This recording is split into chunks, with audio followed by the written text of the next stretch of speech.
Welcome back to KRTV Marvel. We hope you enjoyed our previous death battles, and if you did, consider subscribing for more content like this. Life can be unfair. That fact has rung true since the beginning of civilization. So what happens when an unfortunate soul, oppressed by the many, gains godlike powers? Of course, they become masters. These two demonstrate the disastrous outcomes brought about by looking down upon the weak. In an ironic twist of fate, today's ancient Egyptian supervillains have adopted the ways of their abusive superiors, becoming worshipped as gods that shape the world as they see fit. A storm has arrived and the four horsemen approach. Find out if Black Adam's mighty lightning is a match for Apocalypse's molecular wizardry in this death battle. Black Adam. Origins. Our tale begins in Karnak, a fictional Egypt-like nation on the Sinai Peninsula. A man named Teth Adam, born into slavery and witnesses the deaths of almost his entire family at the hands of their ruthless dictators, was hopelessly lost, bound to become another cruel footnote in the history books. Amazingly, however, he found the resolve to escape from his captors and rescue his nephew Aman from captivity. Unfortunately, Adam was grievously wounded in the process, and though they got away, it didn't look like he'd survive. That is until the almighty wizard known as Shazam stepped in. The two were transported to the Rock of Eternity, and Aman was chosen as Shazam's companion, a pure heart hero granted the powers of the gods to do good. Aman accepted, and as a bonus, his uncle was healed and could be given powers of his own as well. With the two now having the world at their fingertips, Karnak could be freed of its tyranny.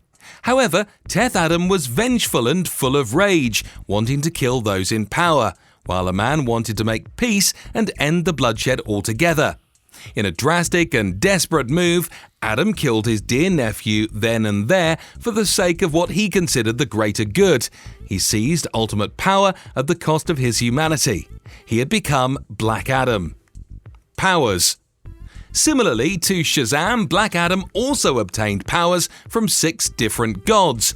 However, unlike Billy Batson, when Adam shouts Shazam, he obtains the power of the Egyptian pantheon instead of the Greek. When transformed with this power, Black Adam cannot age. Horus, or Hero, the god of the war and sky, grants Adam incredible speed, allowing him to evade or blitz any foes in his path, leaving them nothing but dust and bones. He used this incredible speed to avoid blasts of lightning and keep up with speedsters such as Jay Garrick. This also grants him the power of flight.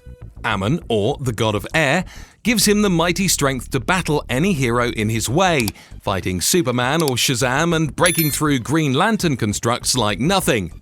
With this, he's also strong enough to create thunderclaps to deafen or blow back opponents. Zehuti, more commonly known as Thoth, was the god of wisdom, intelligence, and magic. From Zehuti, Black Adam has granted him a strong mind, which he would use to rule over his people and outwit his foes. This even allows him to absorb and instantly learn a language. Perhaps most significantly, similar to Billy's Wisdom of Solomon, the wisdom of Zehuti allows Black Adam to supernaturally acquire information about his foes, or plans for how to win or gain an advantage in a given situation. Through Zehuti's counsel, Adam has developed strategies to defeat opponents that he was otherwise at a disadvantage. Black Adam is not just limited to his lightning abilities, he is also an advanced martial artist. He practices a form of martial arts called Dhritarashtra, developed by Vandal Savage, which took people like Ra's al Ghul an entire lifetime just to learn the basic forms. With it, he's skilled enough to beat Batman in a straight fight. Apocalypse Origins. It's no secret mutants face unjust treatment in Marvel society, but this story is something else entirely. The first ever mutant was born in the times of ancient Egypt and was immediately an outcast due to being just ugly. Like Thanos is ugly. Thus he was left to die in the desert. Lucky for him, a tribe called the Crimson Sands took him as one of their own, training him for years to become an excellent warrior that would earn him the name of En-Sabah Nur, or the Morning Light. With his physical might, he was the best of the best and flaunted it frequently. even if the others despised him for it. But it wouldn't matter for long. The pharaoh enslaved him and his people to serve under his rule. But through everything Sabanur had been punished with, everything terrible that had happened, he survived to take the power he rightfully should have, accepting his role as a monster but yearning to be the king. When he fought off the pharaoh and took his place as ruler, he gave himself a new name for what he would bring upon his enemies. He had become the Apocalypse. Powers.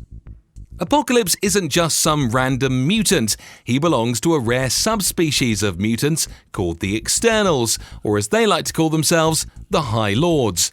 Like other mutants, he possesses a mutant gene that grants him extraordinary powers, as well as superhuman strength and durability, but what sets him apart is his additional gifts. His immortality prevents him from aging, needing bodily functions such as water to survive, and allows him to resurrect whenever he dies. However, the time he takes to resurrect is variable, from a couple of years to centuries.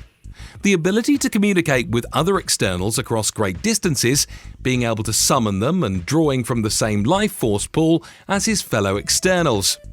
Being the first mutant, Apocalypse is capable of sensing the soul energy of long-gone mutants. His extrasensory perception extends beyond that, allowing him to sense cosmic beings like the Watcher, people with powerful psychic presences, and even see through invisibility with his senses. Apocalypse has shown various abilities over the years. One of his first and foremost abilities is his unmatched ability to rearrange and restructure his own body's molecules, which have been further enhanced by the techno-organic virus. He is also able to combine energy with this ability to form cannons, guns, lasers, and even rocket thrusters for enhanced flight. Apocalypse can also shift his molecules to grow and shrink as he pleases, often using this ability to become gargantuan in size and completely overpower the opposition. This ability allows him to have some sort of pseudo-healing factor that can regenerate or regrow parts of his body. Fight scenes. To conclude, it's clear that Apocalypse can match Adam in stats. They've both been able to go against some of the strongest S-tiers in their respective franchises, such as Thor, Hulk, Superman, and Shazam, who have feats ranging from the Universal ranges up to the Multiverse ranges. With volume scaling, yes, Adam would be stronger, but that's only one method to scale, and in more situations than not, it's clear that Apocalypse can at least keep up to some extent. Their celestial armor of his is also extremely helpful, as it allows him to take hits from Black Adam even if he's weaker. Similarly, while Black Adam's lightning strikes are extremely powerful, Apocalypse has been able to take magical, conceptual lightning from Thor Odinson and Jane Foster, whose lightning has been able to hurt the Phoenix Force, Gore, and the Demogorgon. Sure, if Black Adam manages to fry Nur's blood after beating him into a puddle, then yeah, maybe Apocalypse won't return. But once again, the celestial armor is a good counter. As for Adam hitting parts of Nur's body that aren't covered by armor, not only is the Apocalypse durable enough to take the attacks, but also has a relatively quick-paced healing factor.